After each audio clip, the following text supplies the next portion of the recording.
एक बार की बात है, पहाड़ियों और हरे भरे जंगलों के बीच बसे एक अनोखे गांव में राजू नाम का एक युवा लड़का रहता था। अपने परिवार के सामने आने वाली कई कठिनाइयों के बावजूद राजू अपने दयालु हृदय और अटूट आशावाद के लिए पूरे गांव में जाना जाता था।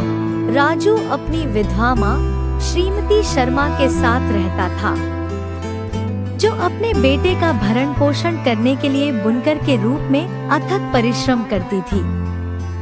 उनके प्रयासों के बावजूद उनके साधारण घर को अक्सर गरीबी का बोझ महसूस होता था।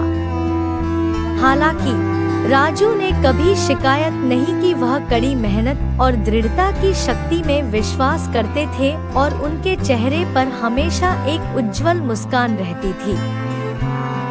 एक धूप भरी सुबह जब राजू गांव से गुजर रहा था, उसकी नजर गांव के मंदिर के पास पड़ी एक पुरानी धूल भरी किताब पर पड़ी। उत्सुकतावश उसने उसे उठाया और उस पर से धूल हटा दी। कवर पर शीर्षक में लिखा है, भाग्य का लिखा, जिसका अनुवाद भाग्य द्वारा लिखित है। उत्सुक होकर राजू ने किताब खोली और पढ़ना शुरू किया।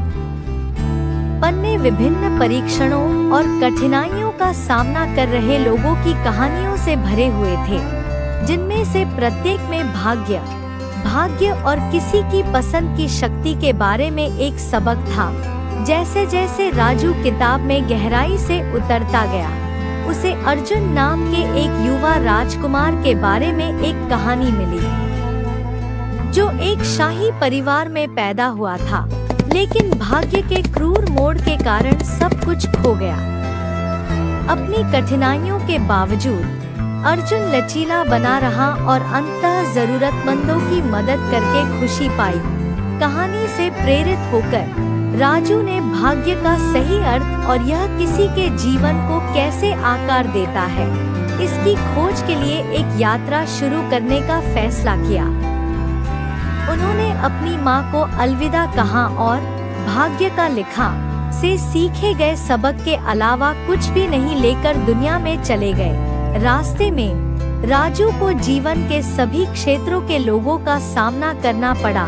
कुछ अमीर और सफल थे, जबकि अन्य को गुजारा करने के लिए संघर्ष करना पड़ा। फिर भी अपनी परिस्थितियों की परवाह किए बिना राजू ने देखा कि जिन लोगों को खुशी और संतुष्टि मिली, उन्होंने अपने भाग्य को स्वीकार किया और जो उनके पास था उसका अधिकतम लाभ उठाया। जब राजू एक गांव से दूसरे गांव की यात्रा कर रहा था, तो उसकी मुलाकात एक बुद्धिमान बूढ़े ऋषि होती है, जिसने उसे सबसे बड़ा सबक दिया। जबकि भाग्य यह निर्धारित कर सकता है कि हमें जीवन में क्या कार्ड दिए जाते हैं, यह अंततः हमारी पसंद है जो हमारे भाग्य को आकार देती है। इस नए ज्ञान के साथ राजू अपने गांव लौट आया और अपने आसपास के लोगों के जीवन में बदलाव लाने का दृढ़ निश्चय किया। उन्होंने एक बुनकर के रूप में अपने कौशल का उपयोग करके सुंदर प्रश्न बनाई, जो उनकी यात्रा के दौरान मिले लोगों की कहानियां बताती थी और उन्हें याद दिलाती थी कि भाग्य चाहे कुछ भी लाए, एक उज्जवल कल के लिए आशा और अवसर हमेशा मौजूद रहते हैं।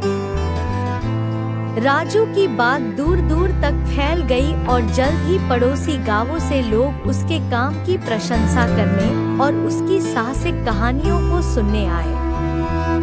राजू का साधारण निवास रचनात्मकता और प्रेरणा के एक हलचल भरे केंद्र में बदल गया, जिससे वहां आने वाले सभी लोगों को खुशी और खुशी मिली। साल बीतते गए और राजू बूढ़ा हो गया, लेकिन उसकी आत्मा हमेशा की तरह जीवंत बनी रही। जब वह अपने दोस्तों और प्रियजनों से घिरा हुआ था, तो उसने अपनी यात्रा पर विचार किया और महसूस किया कि सच्ची खुशी किसी के द्वारा प्राप्त धन या सफलता से नहीं, बल्कि उन जीवनों से आती है जिन्हें हम छूते हैं और जो प्यार हम साझा करते हैं। और इस तरह राजू और भाग्य का लिखा उनकी कहानी गांव में किंवदंती बन गई, जो आशा, लचीलेपन और सबसे बड़ी चुनौतियों पर भी काबू पाने के लिए मानवीय भावना की असीमित शक्ति की एक कालातीत कहानी है।